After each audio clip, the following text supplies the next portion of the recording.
اور حدیث کے جو الفاظ ہیں وہ حدیث کے الفاظ ہیں، نبی صلی اللہ علیہ وآلہ وسلم نے فرمایا کہ جب تک امیر خلفاء 12 قریشی ہوں گے تب تک دین غالب رہے گا۔ تو جب میں ایک نام جو ہے وہ لکھوں گا، آپ ایک نمبر لکھیں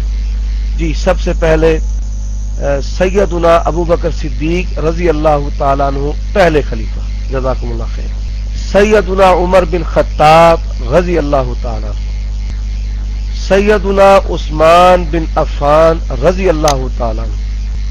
سیدنا علی رضی اللہ تعالیٰ عنہ، سیدنا حسن رضی اللہ تعالیٰ عنہ، سیدنا معاویہ رضی اللہ تعالیٰ عنہ، یزید رحمہ اللہ، یزید رحمہ اللہ، یزید رحمہ اللہ، مروان بن الحکم رحمہ اللہ، عبد المالک بن مروان رحمہ اللہ،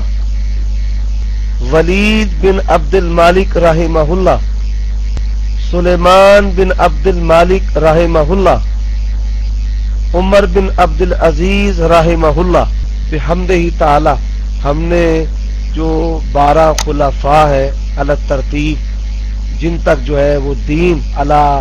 منہل النبوہ غالب رہا ہے اللہ کی توفیق رحمت سے، بحمدہ تعالی ہم نے جو 12 خلفاء ہے علی ترتیب، جن تک جو ہے وہ دین علی منہل النبوہ غالب رہا ہے اللہ کی توفیق رحمت سے،